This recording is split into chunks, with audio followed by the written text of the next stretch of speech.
Hello, my name is Tom Lesher from newparadigmastrology.com. Today is the last day of June 2011, and I am here to discuss the astrological forecast for coming into July. We have just experienced this last weekend a lunar eclipse in the sign of Cancer and Capricorn. The sun has gone into the sign of Cancer as of June 21st. It's going to stay there until July 22nd. And what is Cancer? And this whole Cancer-Capricorn axis that the eclipse was on, the full moon, we have other planets involved with that eclipse. It puts us into an eclipse season that is going to finish up on July 11th with a solar eclipse when the moon comes back around to Cancer. Cancer, Cancer, Cancer. Cancer the crab. The hard-shelled creature that lives on the edge between the water and the earth.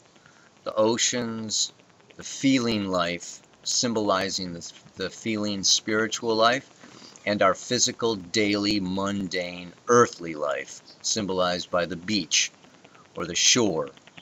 Some shores of which are now getting covered with oil, but there should still be some crabs.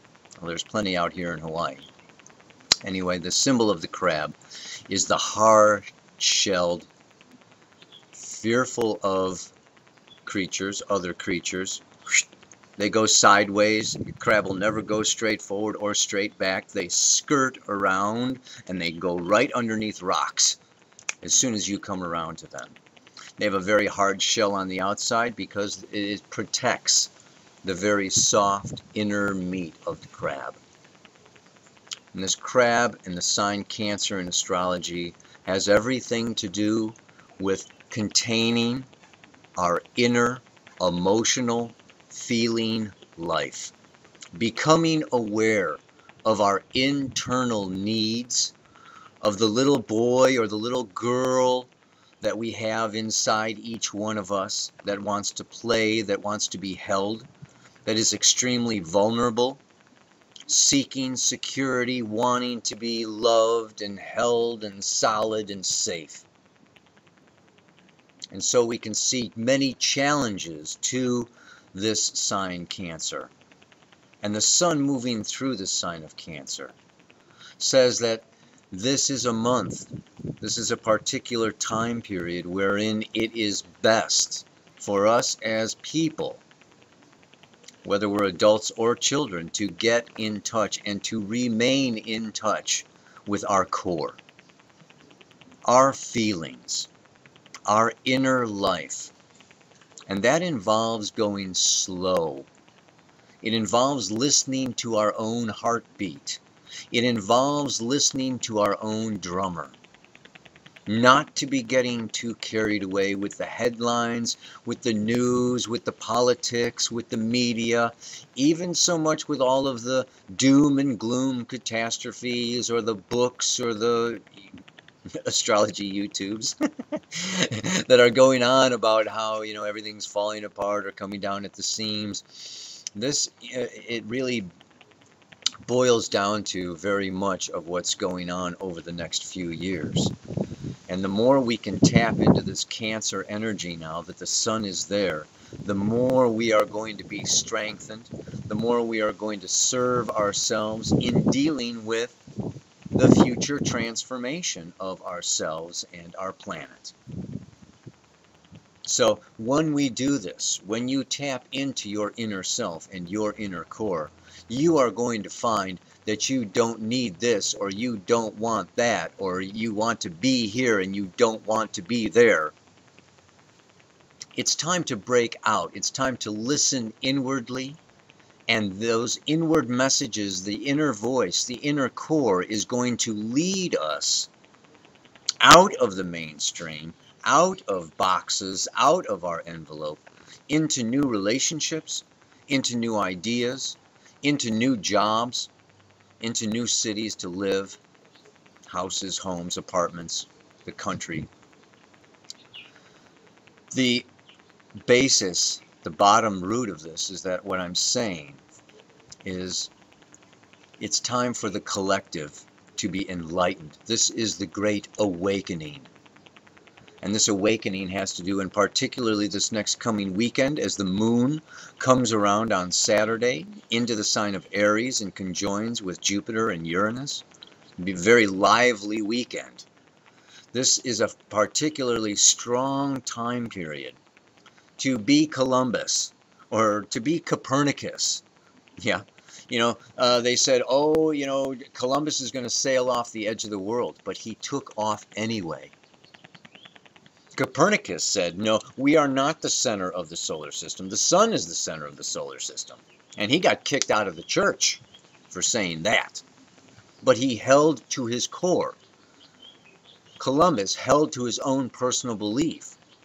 It's time now for each one of us. You will receive the inner guidance. You will receive the inner knowing, the path to walk, by listening inwardly, not to the television, to the media, to your, teachers or your peers. But this is a time to meditate. This is a time to, and the other aspect that I will say is nature, nature, nature. This 4th of July weekend, get out of the city. Go camping.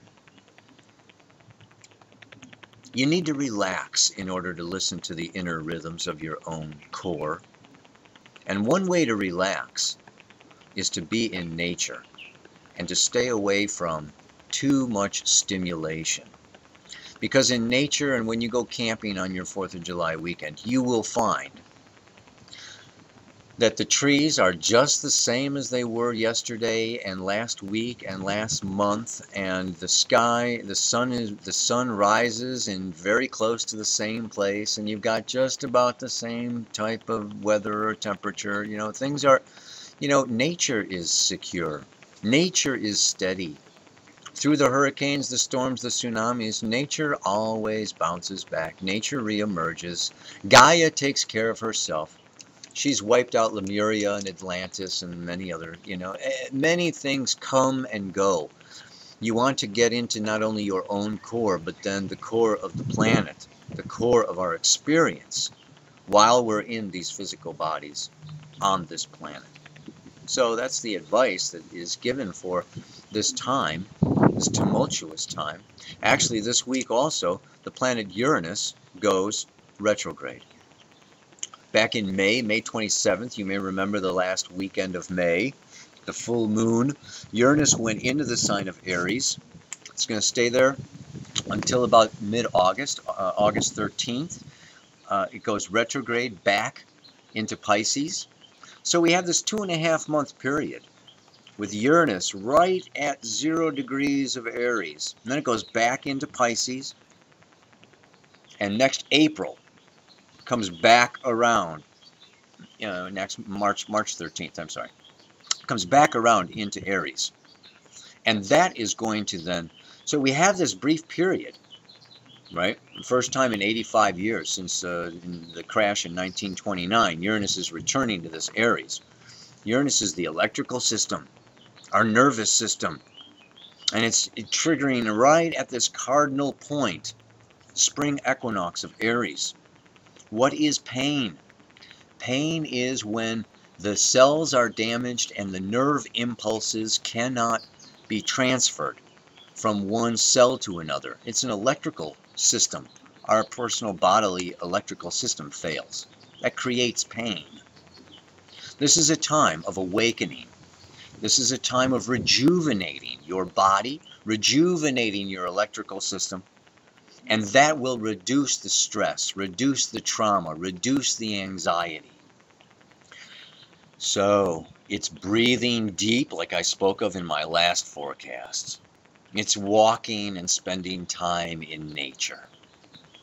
Music is another means, singing. But last, and I want to just leave you with laughter. Laughter is one of the best ways to let it go and to get into who you are. Get into where your center, your gut is. And a good belly laugh is the best possible thing for you right now. And with that, I leave you. Namaste. I wish you well.